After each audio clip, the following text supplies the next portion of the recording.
Hi, this video is to show you how to use the Forms with PayPal payment add-on. I'll add a form to this page. First I go to Edit Mode, Add Block, find Form with PayPal payment. The first option here is for the base price. This is the initial amount that's charged. Let's say that this event costs $25. You can choose to have the payment recur, for example, every 30 days, or many different options here, but this is going to be a one-time purchase. You can change the currency if you want to. So I'm going to be doing a sandbox mode here for a test.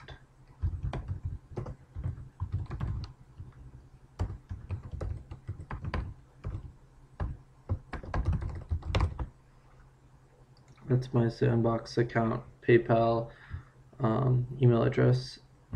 These are very easy to get, the normal one and the sandbox one from paypal.com. And then you can go over to this tab, which is Add Questions, and we might want to ask for the person to put their first name, make it required, their last name. Well, these are the different options: text field, text area, radio buttons, but this one's going to be text field and also required.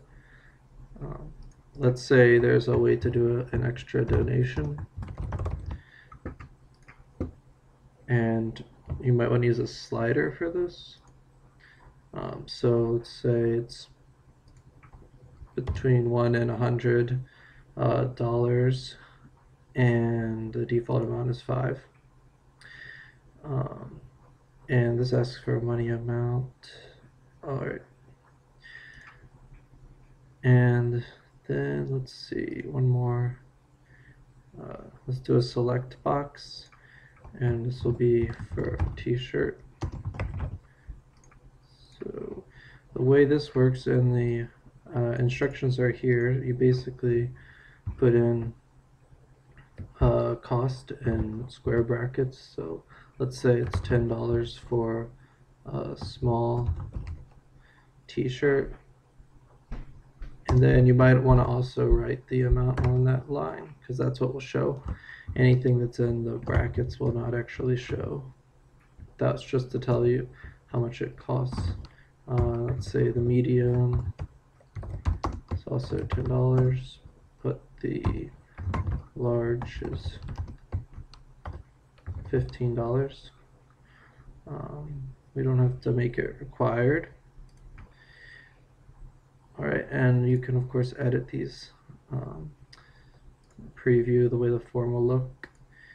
You can name the form here.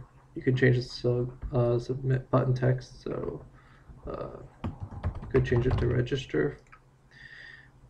Maximum submissions, let's say that they only have room for 50 people, so after that it will show sold out.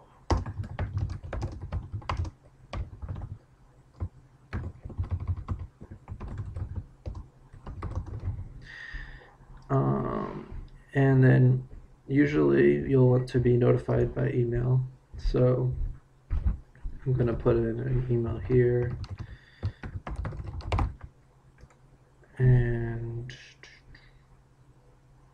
this one will send you a confirmation, /receipt email to the user. So after they purchase, and you can change the from address here, and you can change the message body. So let's see, this is the standard email, but if you wanted to, you can place these special tags anywhere you want. So if you want it to show the amount that they paid, you just take that and put it somewhere.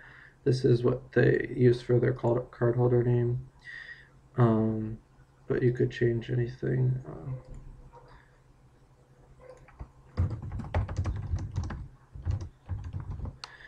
And you could add a CAPTCHA if you wanted to, but it's never really necessary unless if you have a file upload, you might want to restrict that. You can have it redirect them to a special page. So simple select, let's have it take them to the calendar page. Alright, and you press add. Okay, so this is the way the form looks after all the styles have been applied according to this theme. And we'll publish this. Alright, and I'm gonna fill this out.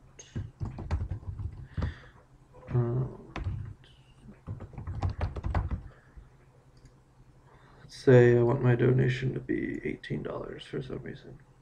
And I want a medium-sized t-shirt. So if the base price was $25, it's now 33, and then 43.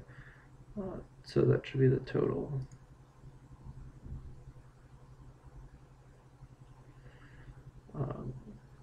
So now we'll take them to PayPal. Oh, 53.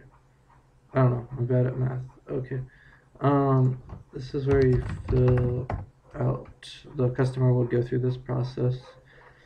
And as I said, this is just in sandbox mode, but it will look the same for them. And pay.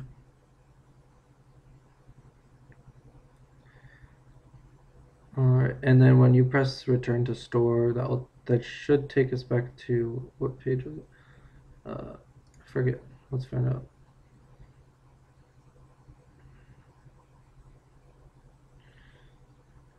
Oh yeah, the calendar page, which is empty, but alright, now it can take a second, but we should be getting results here. So let's go to the dashboard and find under reports, forms with PayPal results.